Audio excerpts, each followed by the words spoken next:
What if we're not alone? For thousands of years, humans have looked up at the stars and wondered, is anyone else out there? Today, scientists don't just dream about alien life. They have a framework for ranking how advanced those civilizations might be. It's called the Kardashev scale, and it changes everything about how we think about intelligence in the universe. In 1964, Soviet astrophysicist Nikolai Kardashev proposed a simple but mind-bending idea. You can measure how advanced a civilization is by how much energy it can harness. The more energy, the more powerful. He defined 3 types, and where humanity sits on that scale might surprise you. Type 1. The planetary civilization. A Type 1 civilization has mastered its home planet. It can harness all the energy available on its world. Every ray of sunlight, every gust of wind, every wave in the ocean, every bolt of lightning. It controls its weather, prevents natural disasters, and has access to roughly 10 to the power of 16 to 10 to the power of 17 watts of power. Where are we now? Here's the humbling truth.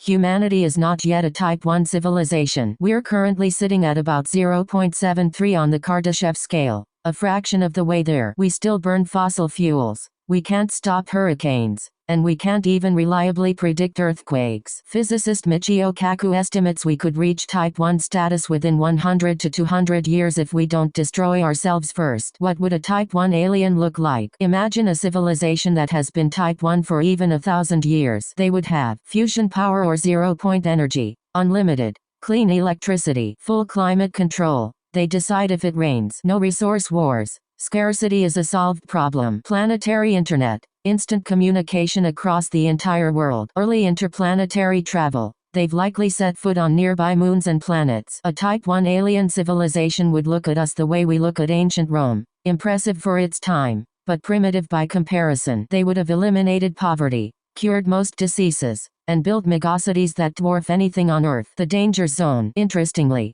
the jump from pre-Type 1 to Type 1 is considered the most dangerous transition. It's where a civilization has enough technology to destroy itself. Nuclear weapons, engineered pandemics, runaway AI, but hasn't yet developed the wisdom or unity to govern those tools. Some scientists believe this filter is why we haven't heard from alien civilizations yet. Many might not make it through. Type 2. The stellar civilization. A Type 2 civilization has done something almost incomprehensible. It has harnessed the entire energy output of its star. We're talking about roughly 10 to the power of 26 watts, about 10 billion times more energy than a Type 1 civilization uses. The Dyson Sphere. The most famous idea for how a civilization reaches Type 2 is the Dyson Sphere, proposed by physicist Freeman Dyson in 1960. The concept: build a massive shell, or swarm of structures, around your star to capture all of its light and radiation. Picture a cage of solar panels the size of a planetary orbit, wrapping around the sun like a cocoon. Every photon gets captured. No energy is wasted. The civilization living inside would have access to more power than the human mind can truly comprehend. What could a Type 2 civilization do? With stellar-level energy,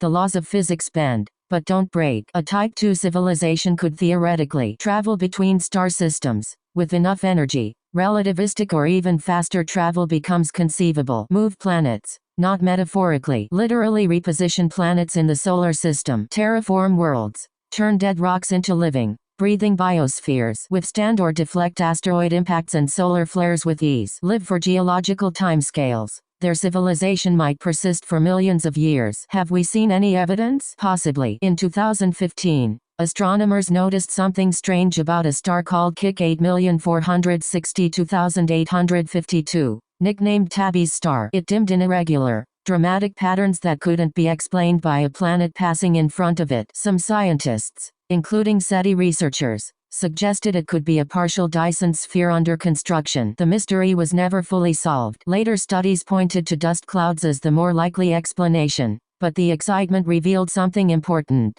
We now know what to look for. If a Type 2 civilization exists, they would leave detectable signatures in starlight. The culture of a Type 2 civilization. A Type 2 civilization would have been around for potentially millions of years. Their relationship with death, time, identity, and meaning would be completely alien to us. They might have achieved biological immortality or uploaded consciousness to machines, developed post-scarcity economies where the concept of money is ancient history, built art and architecture on planetary scales, sculptures the size of moons, possibly seeded life on other worlds. They might be the reason life exists somewhere else. To a Type 2 civilization, A human lifetime would feel like a mayfly's day. Type 3. The galactic civilization. This is where imagination starts to fail us. A Type 3 civilization commands the energy of an entire galaxy, roughly 10 to the power of 36 to 1046 watts. They don't just live in a solar system or even a cluster of stars. They have colonized,